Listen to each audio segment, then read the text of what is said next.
Hi, welcome to Genesis engineers academy. So ఇంతకుముందు మనం estimation గురించి మాట్లాడాం, ఇప్పుడు కాస్టింగ్ గురించి మాట్లాడదాం.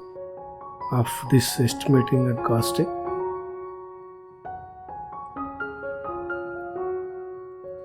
So what is costing? The technique and the process of ascertaining the cost is called costing. So ఇది కాస్టే, ఎస్టిమేషన్ కూడా కాస్టే, but it is realistic and actual. And estimation and costing should match first, దాదాపుగా match అవ్వాలి.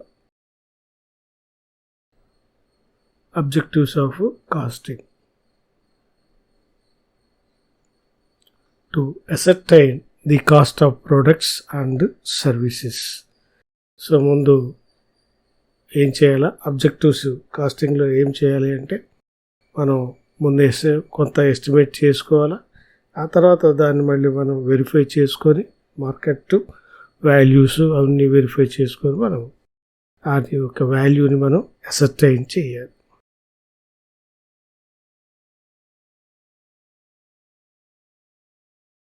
So thereby to fix the selling price. Selling price or quotation for tenders. కాబట్టి మనకి కొంతమంది మనం టెండర్స్ వస్తాయి, కాబట్టి వాళ్ళు కోట్ చేయమంటారు. మనం ఈ ఎస్టిమేషన్తోనే మనం కోట్ చేసే అవకాశాలు ఉంటాయి. అంటే బాగా సరిగ్గా చెప్పాలి అంటే, estimation should be somewhat more than the costing. అర్థమవుతుందా? సో అవన్నీ కూడా మనకి లాభాల్లో ఉంటాయి. బట్ ఇంకోటి చెప్పాను మీకు, ఏమని, మనం ఉన్నది కదా అని వాల్యూస్ పెంచేస్తే మన దగ్గర మన టెండర్ ఖరారు అవ్వదు. కాబట్టి ఒక వ్యక్తి ఏదో ఇలాంటి వర్క్స్ ఉన్నాయి, ఇది సప్లై చేసేవాళ్ళు ఎవరైనా ఉంటే టెండర్ పెట్టండి, వాల్యూని కోట్ చేయండి అని. వాళ్ళు కనుక మళ్ళీ కొంచెం బాగా ఎక్స్పీరియన్స్డ్ అయితే వాళ్ళు కూడా కొంత వాల్యూని ఫిక్స్ చేస్తారు. సో వాళ్ళు ఎలా ఫిక్స్ చేశారనే విషయం కూడా మనకు అర్థమవుతుంది. If we follow that is market values of the your raw material, labor and other expenses.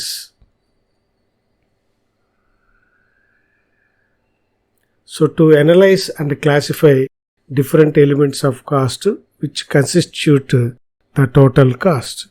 So అది కూడా మనం చేయాల్సి వస్తుంది.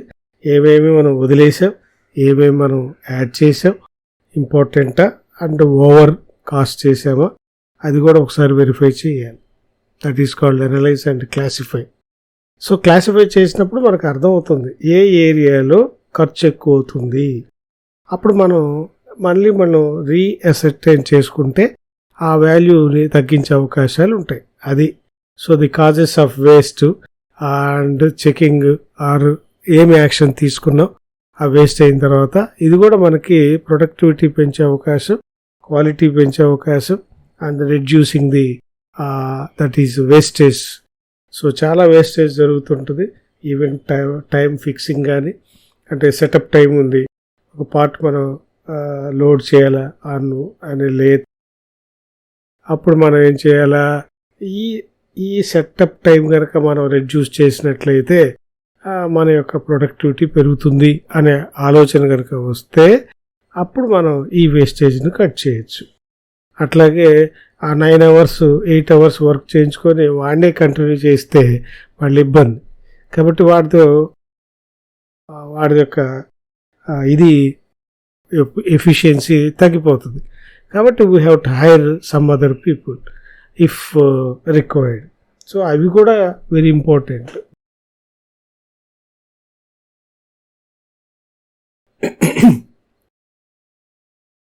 To control cost by analysis and comparison.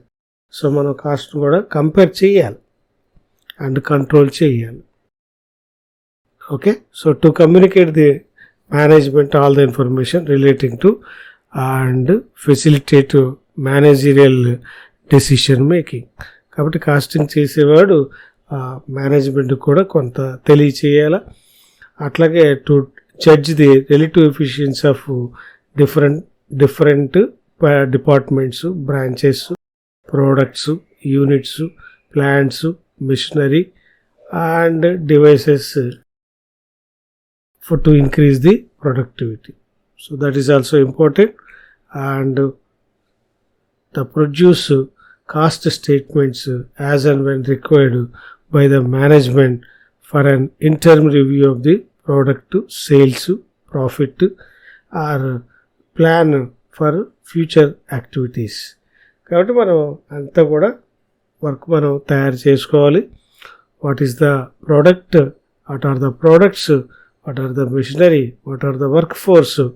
So కొత్త ప్రోడక్ట్, కొత్త టెండర్ వచ్చిందనుకోండి, ఈ ఉన్న మిషనరీ సరిపోతుందా, ఉన్న స్టాఫ్ సరిపోతుందా, టెంపరీగా హైర్ చేసుకుందామా for a particular period.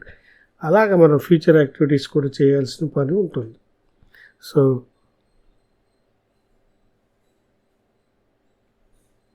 So classification of cost. So classification of cost ఒకసారి మనకి అర్థమైతే మిగతా అంతా కూడా బాగా మనం ఇవి హెల్ప్ చేస్తాయి కాస్ట్ని మనం ఎస్టిమేట్ చేయటానికి. కొంచెం కన్ఫ్యూజన్గా ఉంటుంది కానీ జాగ్రత్తగా చూడండి. సో క్లాసిఫికేషన్ ఆఫ్ కాస్ట్ ఎలా చేస్తారు? According to functions. అంటే ఏ వస్తువు ఏ పాయింట్ ఆఫ్ ఇది మాట్లాడతామో అవి టు విచ్ దే రిలేట్, వాటికి అనుబంధంగా వాటి ఫంక్షన్స్, వాటి అనుబంధ ఫంక్షన్స్ అవన్నీ చూస్తాం. అట్లాగే అకార్డింగ్ టు ఐడెంటిఫియబిలిటీ, ఐడెంటిఫై చేయగలిగిన కెపాసిటీ ఉన్న విత్ జాబ్స్ కానీ ప్రోడక్ట్స్ కానీ or services. According to their variability with changes in output. Variability అంటే నువ్వు ఒక వస్తువు తయారు చేసినా, 1,00,000 వస్తువులు తయారు చేసినా కొన్ని వాల్యూస్ ఫిక్స్గానే ఉంటాయి. మరి మన యొక్క ప్రొడక్షన్ ఎక్కువ పెంచాలి అనుకున్నప్పుడు రా మెటీరియల్ పెరగచ్చు, మిషనరీ పెరగచ్చు అండ్ వర్క్ ఫోర్స్ పెరగచ్చు. బట్ కొన్ని మాత్రం పెరుగుతూ ఉంటాయి, కొన్ని మాత్రం కాన్స్టెంట్గా ఉంటాయి. అలా వేరియబిలిటీ ఉన్న వాటి మీద, కాన్స్టెంట్ ఉన్న వాటి మీద మనం ఎలా అనేది మనం క్లాసిఫై చేస్తాం. అట్లాగే according to their association with the product or period. Next one is according to their controllability. So control చేయగలమా, చేయలేమా, డిఫికల్టీ కంట్రోల్ ఉందా అనేది చాలా important. Like quality control. Quality control within the లిమిట్స్లో మనం చేయగలుగుతున్నామో, ఆర్ వేస్టేజ్ ఏమైనా జరుగుతుందా అది కూడా మనం చూడొచ్చు. That is controllability. Next one is according to their relevance to decision making. So decision మేకింగ్కి ఎంత రిలవెంట్గా ఉంది అనేది, అంటే మన కాస్ట్ అరైవ్ అంటే the selling price, the final after exercising these estimation and costing. Estimation is also cost, costing is also cost. So costing is an actual procedure done by the accounting people, not by the engineering people. కాబట్టి ఈ engineering వాళ్ళకి, account వాళ్ళు కూడా touch కావడానికి ICWA అనేది cost working account sensor అని ఒకటి ఉంది. అది ఆ కోర్సు, అదే department like CA, chartered accountants లాగా ఐసిడబ్ల్యూఏ ఉంది. వాళ్ళకి ఈ రెండు కనుక చదివిన వాడికి వెరీ గుడ్ స్కోప్ ఉంటుంది as to act as estimator. Okay, right.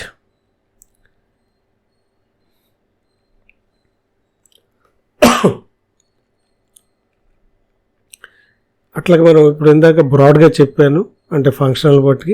So functional classification ఈ విధంగా ఉంటాయి. కాబట్టి ఈ పదాలు కొన్ని వస్తుంటాయి, అన్నీ ఒకటిలాగా అనిపిస్తుంటాయి. That is called manufacturing cost.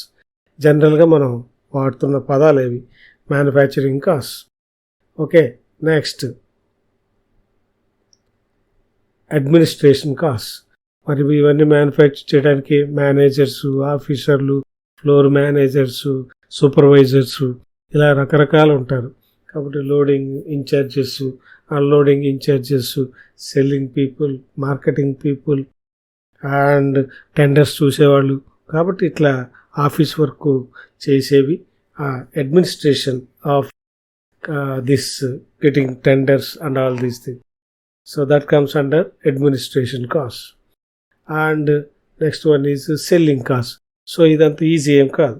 మనం సెల్ చేయాలంటే మనం ఏ ప్లేస్లో తయారు చేయాలి, ఎక్కడికి డిస్ట్రిబ్యూట్ చేయాలి, అక్కడి నుంచి ఎక్కడికి పంపించాలి, ఇవన్నీ కూడా comes under selling and also distribution cost.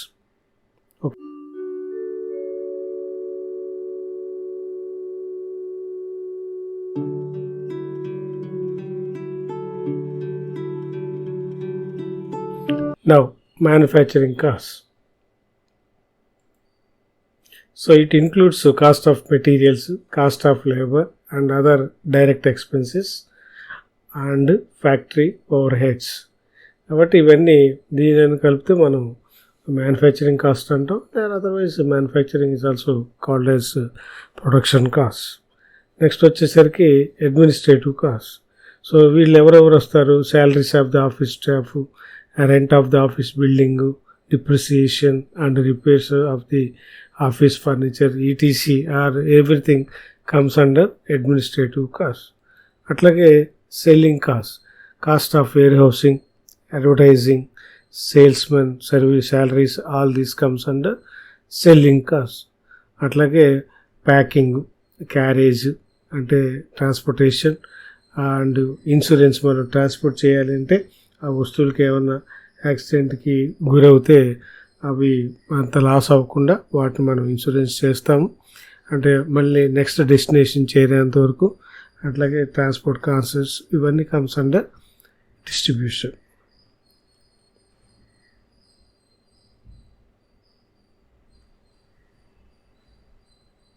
So on the basis of identifiability with the products, direct cost. Direct cost ఇది ఇందాక మనం చూసాం కదా, manufacturing cost, administrative cost, sales cost and distribution cost.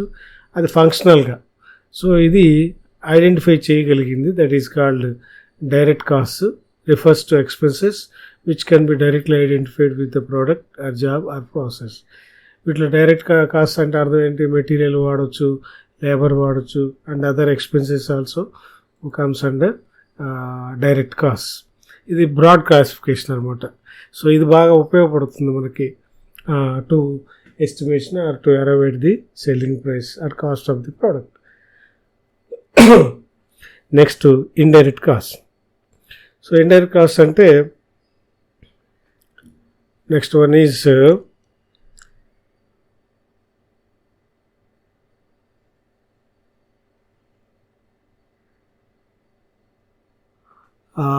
Indirect cost, మరి direct cost, indirect cost అని ఉంటాయి. మనం కూలంకషంగా మళ్ళీ చర్చిద్దాం. సో ఐడెంటిఫై చేయగలిగిన ప్రోడక్ట్స్తో పాటుగా డైరెక్ట్గా ఏమేమి మెటీరియల్, ఏమేమి లేబరు అండ్ అట్లాగే ఇతర ఎక్స్పెన్సెస్ ఏమున్నాయి. అట్లాగే ఇండైరెక్ట్ కాస్ట్ కొన్ని డైరెక్ట్గా మనం ఉపయోగిస్తాం, కొన్ని వాటి అవసరం ఆ వస్తువు మార్కెట్లోకి వెళ్ళటానికి. సో అలాంటి కాస్ట్ మనం ఇండైరెక్ట్ కాస్ట్ అంటుంటాం. Next on the basis of variability. ఇది ఎక్కువగా వాడుతుంటాం మనం మ్యాథమెటికల్గా, గ్రాఫికల్గా కూడా వాడు చూస్తారు. So fixed cost. Fixed cost అంటే అర్థం ఏంటి? సో దీని కాస్ట్ మారదు. అంటే మీరు ఏం చేసినా, అంటే మీరు 100 వస్తువులు తయారు చేసినా లేకపోతే 1000 వస్తువులు తయారు చేసినా వాటి యొక్క వాల్యూ మారదు. ఫర్ ఎగ్జాంపుల్ ల్యాండ్ కాస్ట్ కానీ లేదా రెంట్ కానీ ఏదైనా సరే మీరు ఎక్స్ట్రా రూమ్ తీసుకుని ఎక్స్ట్రా బిల్డింగ్ తీసుకుంటే మళ్ళీ పెరగచ్చు, కానీ ఆ ఉన్న వాటిలో కనుక మనం సర్దుకొని చేసేటట్లయితే సో వాటిని గురించి అంటే ఏంటి? It is unaffected by or remain same even when there is a change in volume of the output. So ఎన్ని తయారు చేసినా నీకు అదే కథ. సో వేరియబుల్ కాస్ట్ అంటే వేరియబుల్ అవుతాయి, cost which increase or decrease in direct proportion to changes in volume of the product. అది అన్నప్పుడు మనం ఏం చేస్తాం?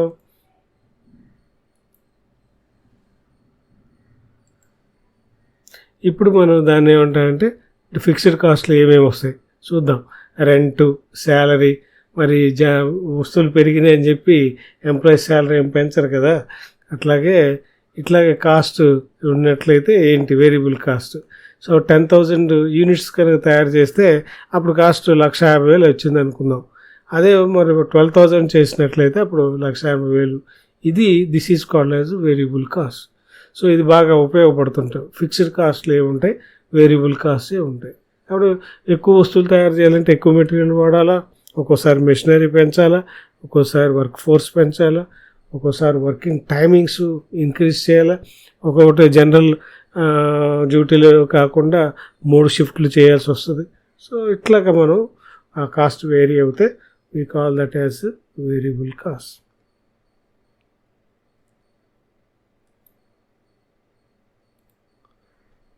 Now elements of cost.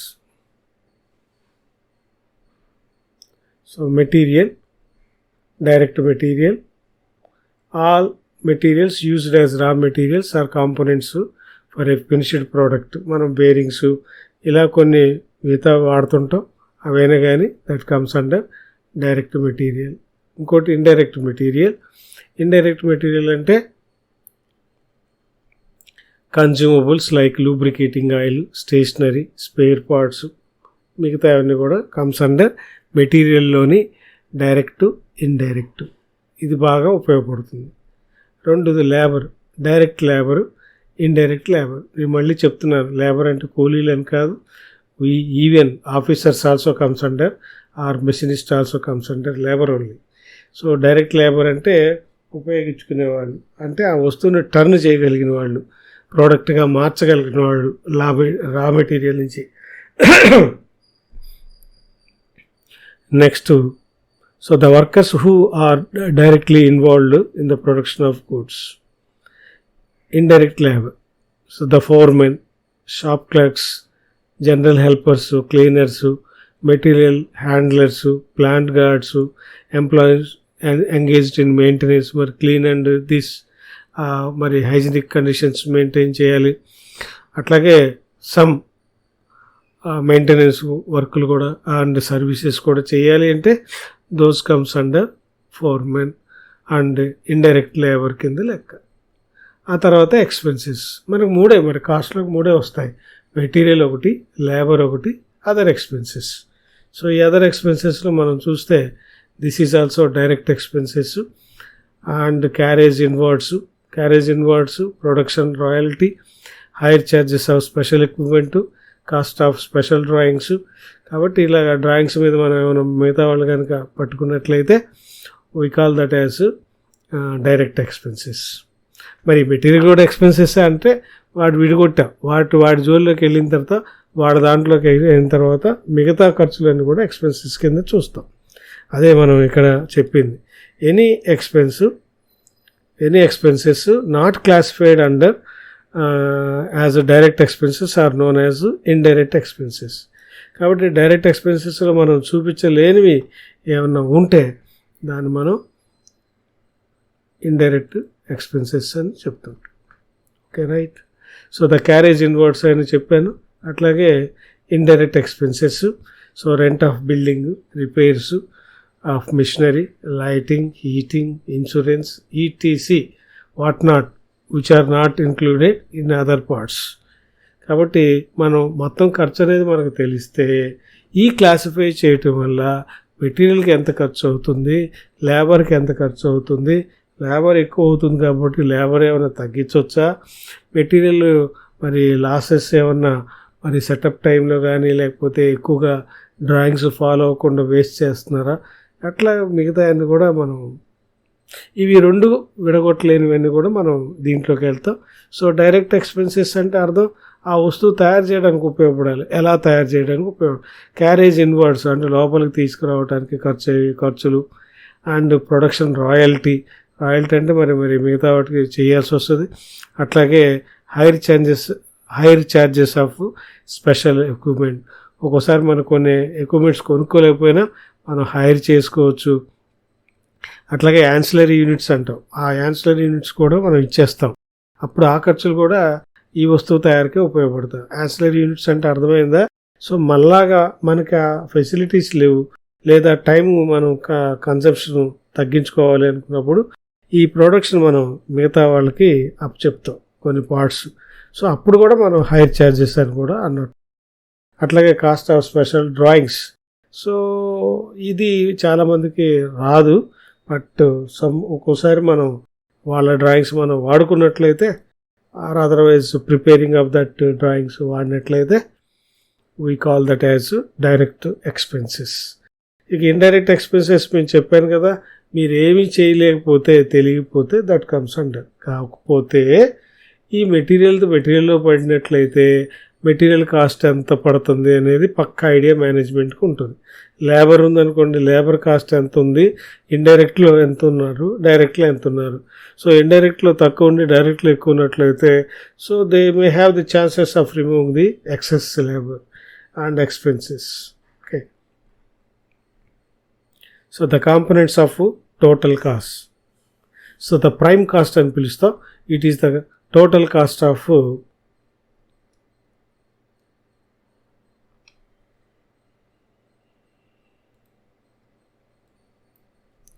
so it is the total cost of direct material, direct labor, direct expenses. కాబట్టి మనం ఇందాక material cost, labour cost and ఎక్స్పెన్సెస్లో ఉన్న డైరెక్ట్ అన్ని కలిపితే దట్ ఈస్ కాల్డ్, ప్రధానమైనది వాళ్ళే, that is called as prime cost. Next వచ్చేసరికి factory overhead. So this is the cost of indirect material, indirect labour, indirect expenses. ఏమర్థమైంది మీకు చెప్పండి. సో ఇవేమో డైరెక్ట్, ఇవేమో indirect. So indirect expenses, indirect cost అని కూడా చెప్పొచ్చు. So this can be called as factory overhead అని పిలుస్తారు. సో ఈ రెండు కలిపి ఫ్యాక్టరీ కాస్ట్ అవుతుంది. సో ఫ్యాక్టరీ కాస్ట్, ఫ్యాక్టరీలో తయారు కాస్ట్ అంటే factory overhead and then prime cost. Next వచ్చేసరికి టోటల్ కాస్ట్. ఫ్యాక్టరీ కాస్ట్తో పాటుగా selling and distribution and administrative overheads. So these are indirect expenses అన్నింటిని కూడా మనం ఓవర్ హెడ్స్ అని కూడా పిలుస్తాం. Okay, so selling and distribution overheads, administrative overheads. Direct వాటి ఓవర్ హెడ్ అన్నాం. సో అవి prime cost, that is essential. ఈ ఓవర్ హెడ్స్ని కూడా మనం తగ్గించుకోవాలి అనుకుంటే so you need to have the very good basic knowledge of estimation and costing. So far we have learned about estimation and costing, or estimating the cost of the product and cost accounting of the product. So renditloni cost, but one is before the manufacture, one is during and after the manufacture. So why you have to have this classification? So if you observe or analyze the costs of each and every branch of this material, labor and other expenses, you will have the chance to reduce the cost of that. So that the manufacturer, so-called owner, or that is body of the management, will have the look at your costs. And estimation kuda cost అని చెప్పాను, and other things also kuda. కాబట్టి కాస్టింగ్లోకి వచ్చిన items ఎస్టిమేషన్లోకి రాలేదు. కాబట్టి you have to have a very good knowledge on material cost, labour cost, machinery, vendors. Vendors అంటే మనకు supply చేసేవాళ్ళు. అట్లా మనకి యాన్సిలరీ యూనిట్స్గా రన్ చేసే కొన్ని చిన్న చిన్న యూనిట్స్ ఉంటాయి, వాళ్ళని కూడా మనం. Okay, thank you for watching. Don't forget to comment on this video.